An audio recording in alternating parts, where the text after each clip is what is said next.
Então, irmãos, hoje o culto tem o nome, o poder da oração. O poder que vem da oração. Hoje é toda última quarta-feira do mês, né, Tereza? Nós temos o culto do Ministério da Mulher. E tinha que escolher um tema, falei, Jesus. E eu tenho certeza que Deus está comigo, né? E eu vou fazer uma oração para poder ler aqui, tá bom? Então, maravilhoso e eterno Pai, Jesus querido, agora nessa noite, ó Deus, que Tu nos trouxeste até aqui para ouvir a mensagem, Senhor, que Tu mandaste. Pai querido, nós não merecemos, mas é no doce nome de Jesus. Amém. A oração é a respiração da alma, é o segredo do poder espiritual.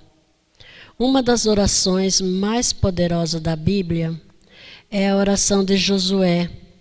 Ele fez quando travou a famosa batalha contra os amorreus, em que o sol e a lua foram detidos. Essa é uma oração clássica da Bíblia e está registrada em Josué 10. Quem pode ler para mim? Que eu estou sem a Bíblia aqui. 10, 12, 13 e o 14.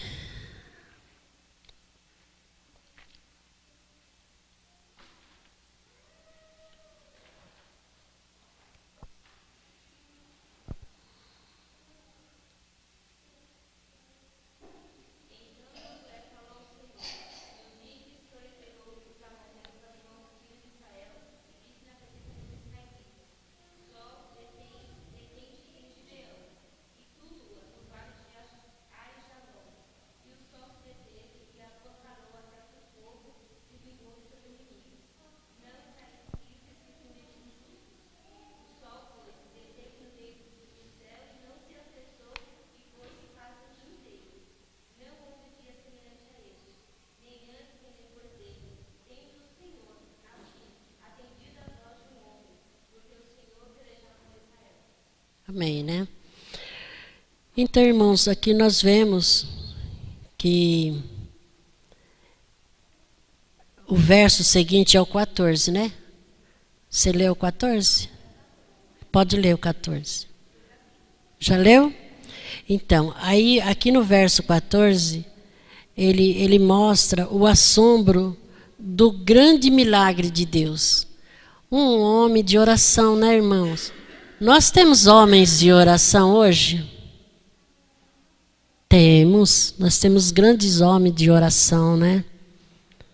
E é muito importante a oração na vida de cada um de nós, porque acontecem tanta coisa, tantos milagres. Na minha casa mesmo, eu vejo ali, você pede uma coisa e a gente não espera muito tempo não, e Deus faz um milagre nas nossas vidas. O irmão ali falando, né?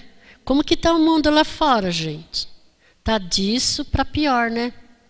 Porque a pessoa vai trabalhar, o ladrão não pode ver o bandido não pode ver o ladrão, e assim um vai matando o outro, né?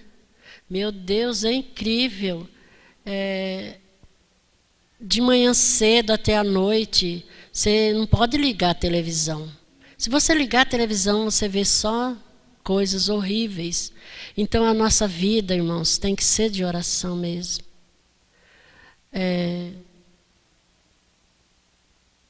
Nós temos que fazer muita oração. Ellen White diz, o Espírito de Deus inspirou a oração de Josué, para que, de novo, você pudesse dar prova do poder de Deus, né? Faz tudo o que a energia humana podia fazer e então, pela fé, clamou rogando auxílio divino. O segredo do êxito está na união do poder com o esforço humano, aqueles que levantam o efeito, os maiores resultados são os que mais implicitamente confiam no braço todo-poderoso. O homem que ordenou o sol, detente em Gibeão a tua lua no vale de Ajalon, e o homem que durante horas jazeu prostrado em terra, em oração, no acampamento de Gilgal. Os homens de oração são os homens do poder.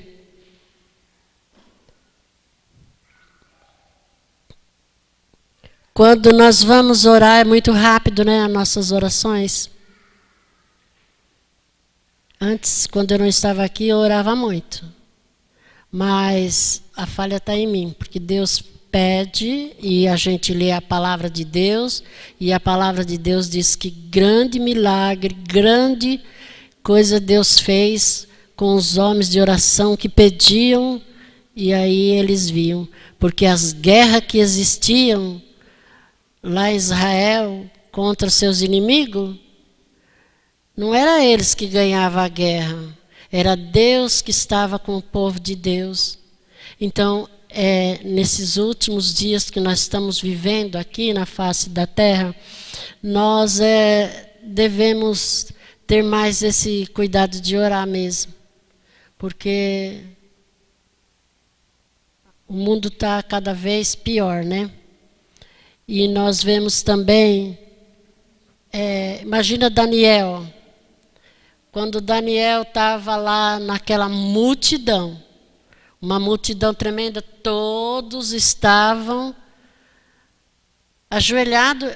Eu vi uma foto que eles não estavam ajoelhados, eles estavam com a boca no pó, pedindo para o Nabucodonosor que tivesse compaixão deles.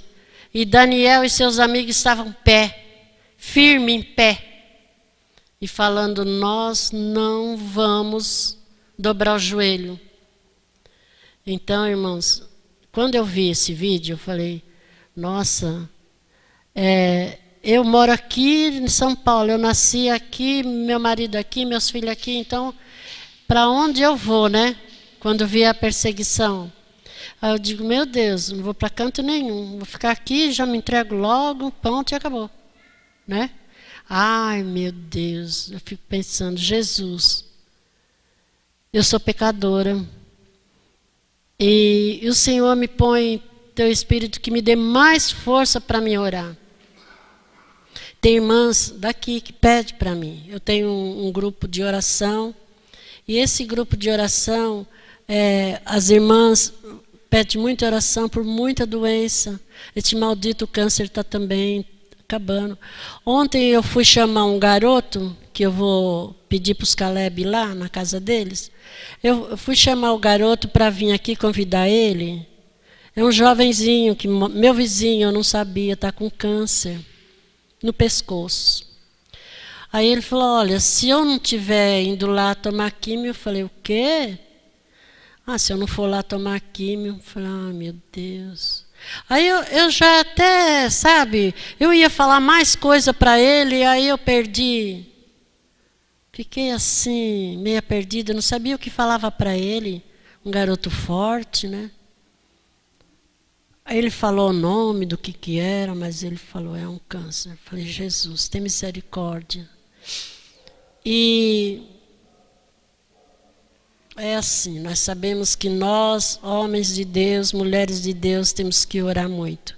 E orar muito para que Jesus salve mais as almas. Porque nós vamos estar por aí, espalhando a palavra de Deus. E que eles possam ouvir e vir aqui, né?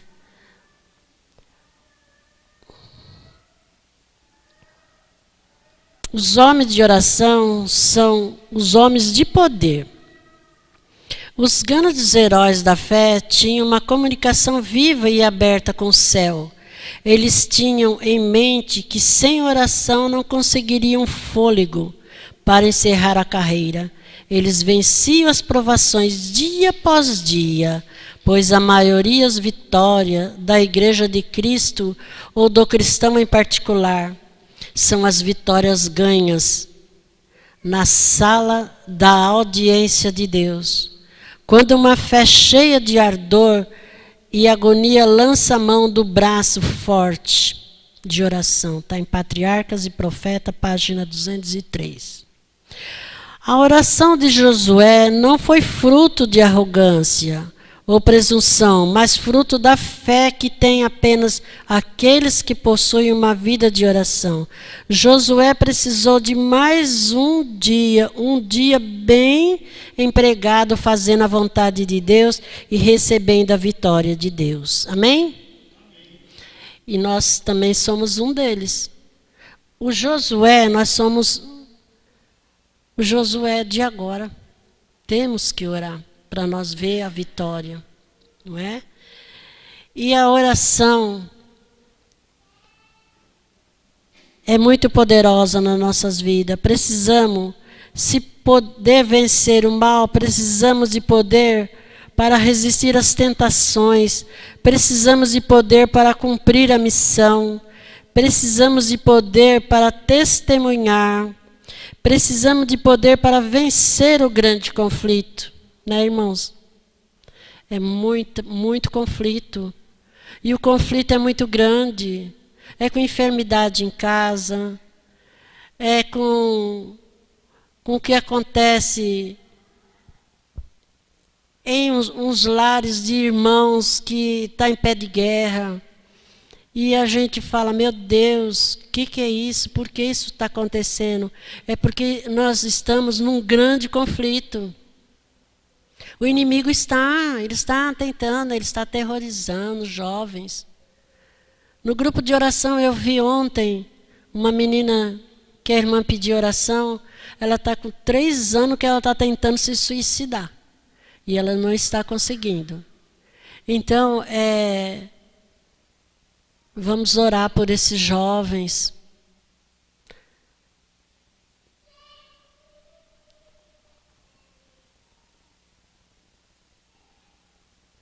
As trevas do maligno envolvem os que negligenciam a oração. As sutis tentações do inimigo levam ao pecado. E a área que mais tem recebido investimento nas empresas, sem dúvida, tem sido a área de comunicação. A comunicação está para um mundo moderno, assim como a água está para o peixe. O mundo é comunicação. Cada atitude, cada comportamento, nossa personalidade, os hábitos, o sucesso, o fracasso no trabalho, tudo é comunicação, o esforço para atingi-las. Um exemplo da importância da comunicação, especialmente em uma guerra, então foi publicado em um artigo da revista New Yorker, e comentado por o Joe Paulini no seu livro Deus no Mundo Real. A história se passa na Guerra do Golfo. 3 soldados americanos foram autotransportados para uns 250 quilômetros Iraque adentro. Em poucos antes de começar a guerra, o objetivo da equipe era observar os movimentos iraquianos, mandar o relatório via aéreo. Quando escurecia, os soldados usavam óculos para a visão noturna e se movimentavam ao redor para fazer observações. Ao amanhecer, cavavam uma pequena trincheira em um bom local para observação. Entravam nela e cobriam com vegetação como camuflagem. Permaneciam em silêncio no buraco o dia todo. E depois saíam novamente à noite para fazer mais observações.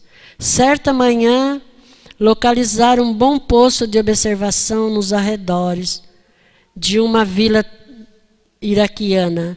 Não muito depois do amanhecer, um dos membros do destacamento ficou curioso para saber o que acontecia do lado de fora do buraco. Isso acabou sendo um grande erro. Quando ele ergueu um dos 2 galhos que serviam de camuflagem, viu-se face a face com uma menina iraquiana de uns 7 anos de idade. Sua mente percorreu de imediato as opções disponíveis. As regras do compromisso sob as quais ele servia exigiam que ele matasse no ato e arrastasse o corpo para dentro da pequena trincheira.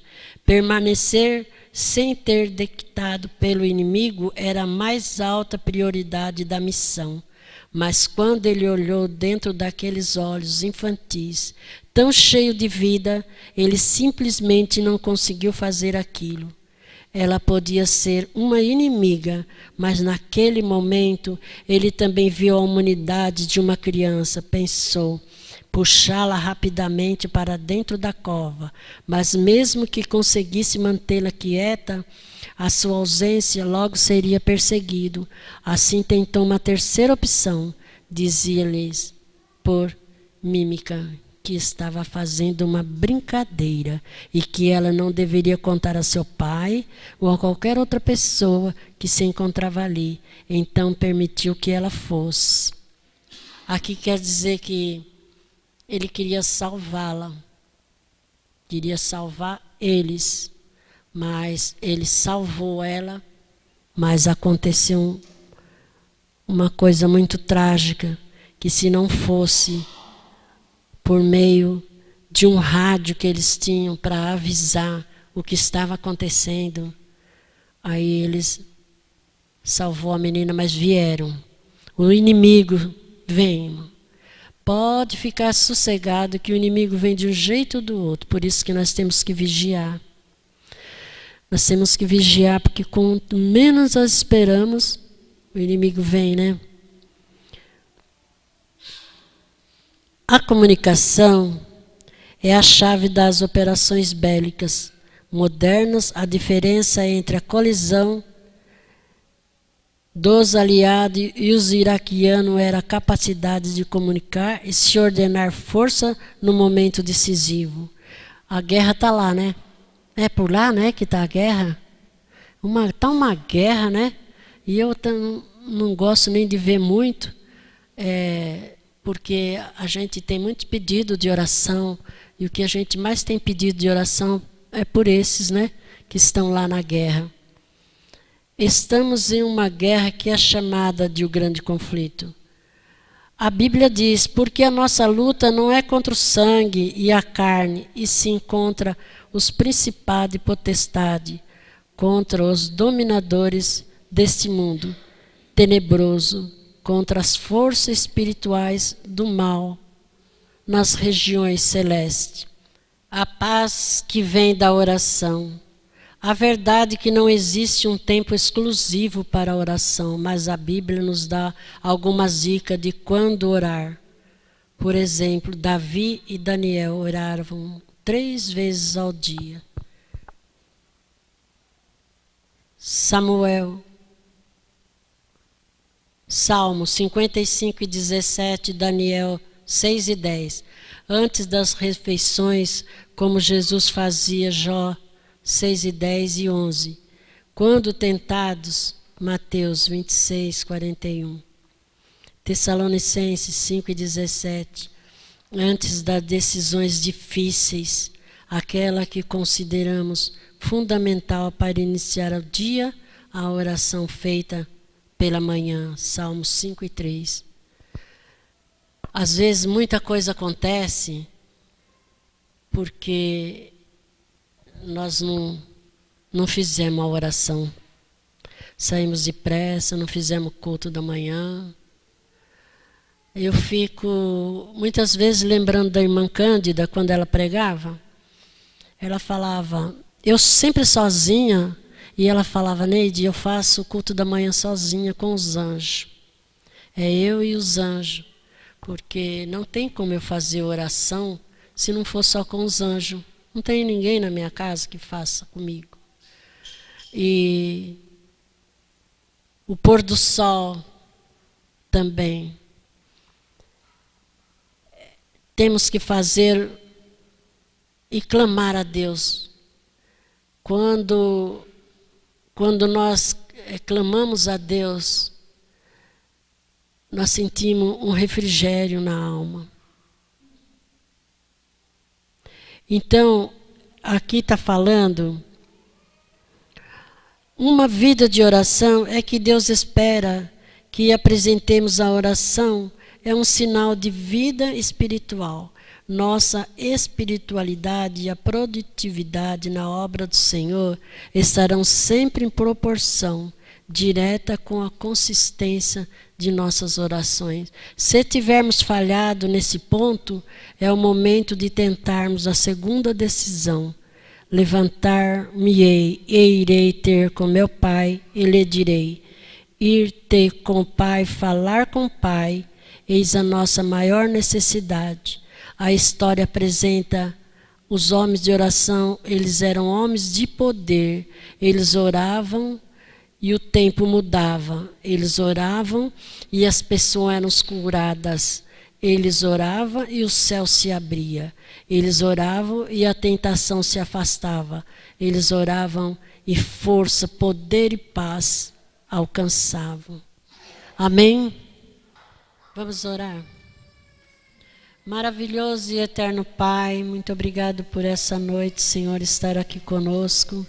Pai querido, agora, Senhor, eu quero pedir que o Senhor seja feita a Tua vontade na vida de cada pedido que foi feito aqui nessa noite e pelos familiares que estão de luto, Senhor, também, ó Pai querido, por todos, ó Deus. Pai querido, que nós possamos ir para a nossa casa com seus anjos nos protegendo, nos livrando de todo mal. É o que eu te peço em amor a Jesus. Amém.